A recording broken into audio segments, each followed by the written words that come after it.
Hi everybody, this is your ever-loving JP sir, welcoming you all to this wonderful physics class. And in this session, we are going to see about the basic concepts of electrostatics. Let us all combine together and enjoy learning. Let us get into the class. And today's topic is the basic concepts of electrostatics. We are going to study electrostatics.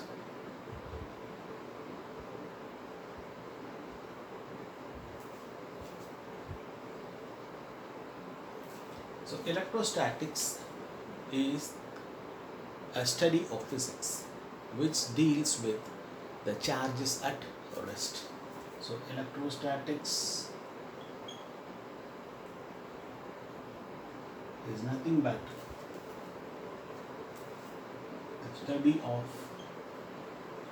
charges at rest. And if we want to study the charges which are at rest, we should know first of all what is a charge.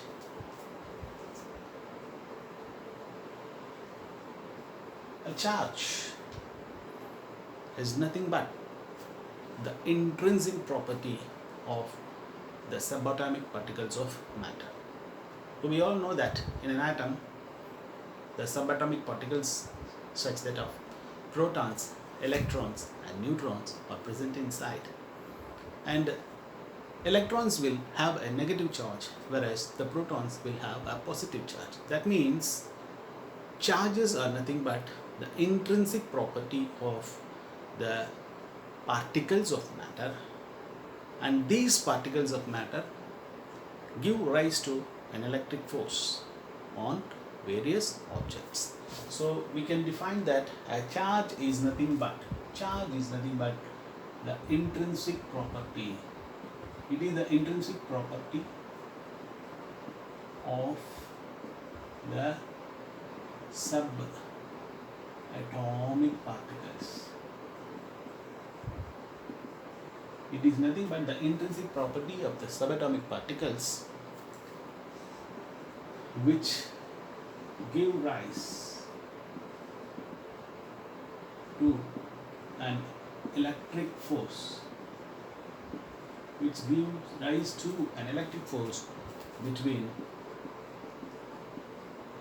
various objects. So these particles are responsible for the electric force which is created on various objects. Okay, now what is the SI unit for this charge? SI unit for charge.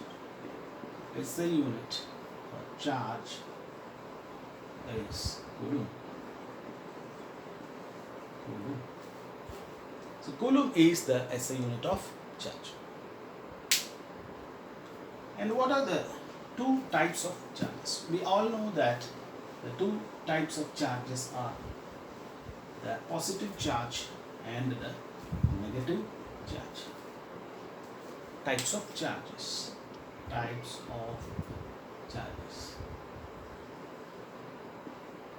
Positive charge and negative charge. So these are the two major basic types of charges. And we know that the positive charge is nothing but the proton which is present as an subatomic particle in an atom, and the negative charge is for the electron present in the outermost orbit of the atom. Okay, the electrons will possess a negative charge, whereas the protons will possess a positive charge. Then what is the magnitude of the charge of an electron? That is, the magnitude of the charge of the electron is, its magnitude can be given by, magnitude is 1.6 into 10 to the power minus 19 Coulomb is the charge of an electron. And then what about the charge of the proton? It is also the same, it is 1.6 into 10 to the power minus 19 coulomb. Both are having the same magnitude, proton as well as the electron, both are having the same magnitude, but the electrons will have a negative charge and the protons will have a positive charge. Here this negative sign denotes the nature of the subatomic particle.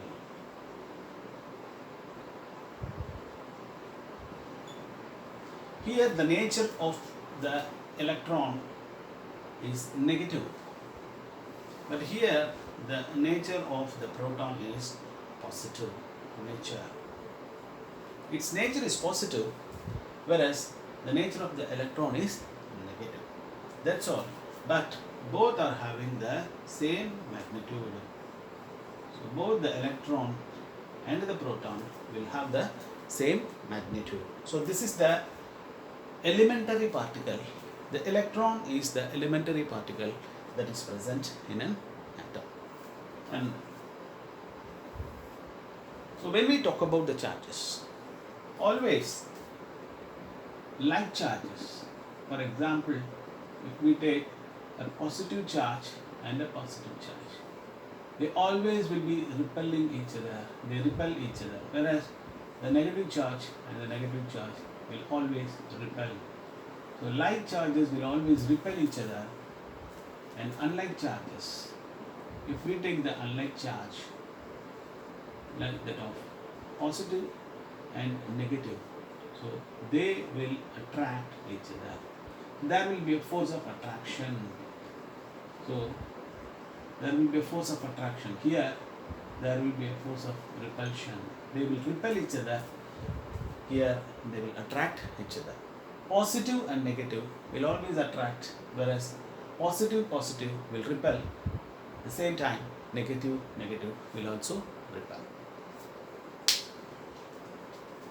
And let us now see the basic characteristic properties of charges. Basic characteristic properties of charges. Properties of charges.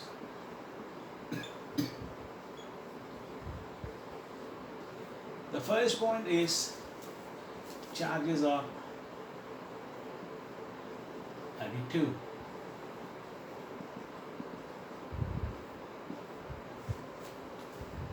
Suppose let us take a system which comprises of the elementary particles. Let us now take plus 2 coulomb, minus 4 coulomb, plus 6 coulomb, minus 7 coulomb, plus 3 coulomb, minus 2 coulomb. So the additive nature of charge is nothing but Q is equal to Q1, Q2, Q3, Q4, Q5, Q6. Q1 plus Q2 plus Q3 plus Q4 plus Q5 plus Q6. Whereas Q1 is plus 2 coulomb, Q2 is minus 4, plus 6, minus 7, plus 3, minus 2. So that is plus 2 minus 2 cancels, minus 7, minus 11, plus 9. So the net charge here is minus 2 coulomb. So this is the additive nature of charge. Charges are additive in nature. Here this is a positively charged particle which contains 2 coulomb of charge. This is a negatively charged particle which contains 4 coulomb of charge. The same way, this is a positively charged particle which contains 6 coulomb, whereas this is a negatively charged particle which contains 7 coulomb. Like the same way, all these things. And this is how we have to add the charges which is present in a system. So we are calling this as a total system. In this particular system, this much of charges are present. If it is present, then this is the only way where we can find the net charge which is present in the system.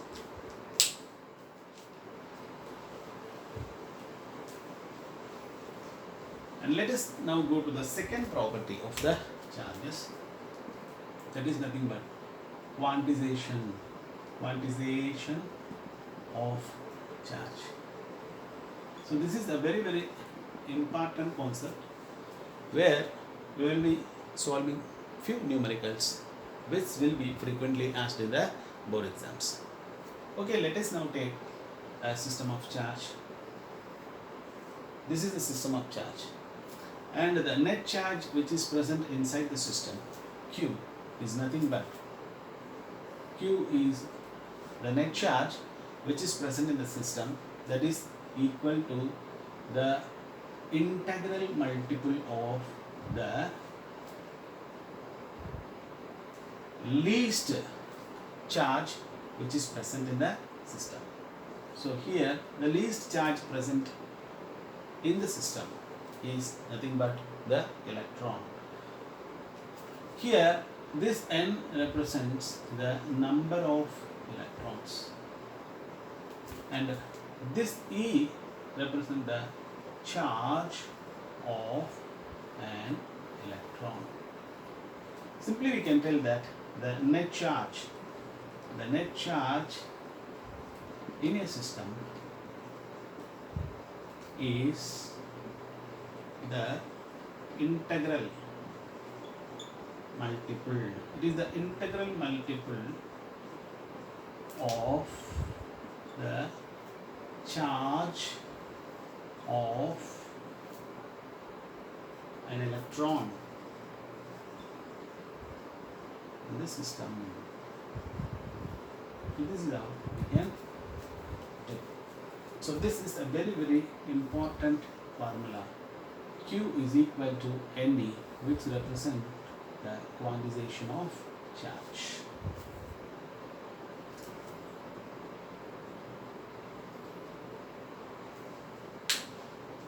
And the third property what we are going to see is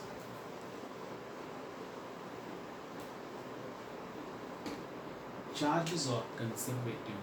Charges are conservative in nature. They are conservative in nature. Charges are conserved. So let us take this equation.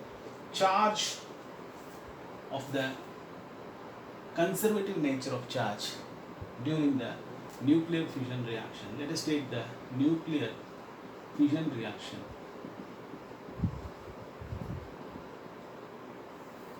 And the fusion reaction is nothing but the bombardment of the neutron with the uranium atom which is present in the nuclear reactor. So here this uranium atom acts as the fuel for the nuclear reactor, and which is given by the uranium 92 to 35.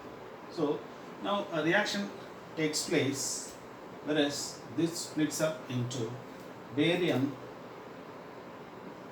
56 141 plus krypton.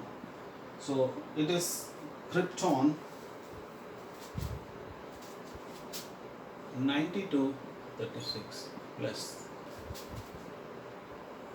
3 neutron plus enormous amount of energy.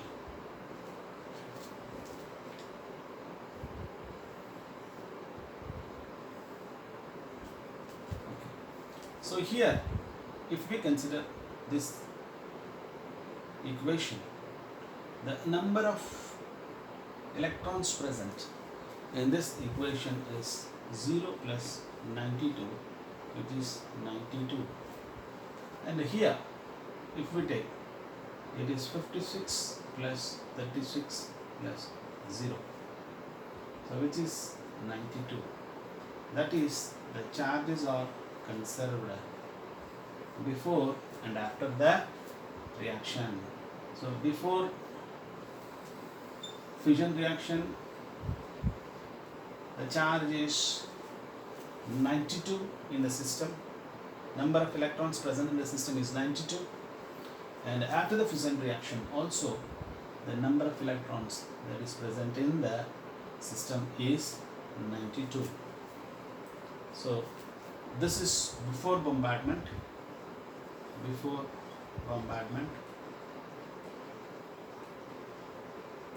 and this is after bombardment. The fission reaction in a nuclear reactor takes place by the bombardment of the slow moving neutrons with the uranium atom, where the uranium atom splits into barium and krypton, thereby releasing an enormous amount of energy. So this energy can be utilized for various purposes, such that of taking electricity from the gases or the vapor which comes out from the nuclear reactor. So these are all the basic concepts which we should know about the electric charges. And in this class we have seen that what is a charge, what is the SI unit for charge, and what are the basic properties of charge. I hope that all would have enjoyed this class, and let us all meet in the next class. Thank you for watching.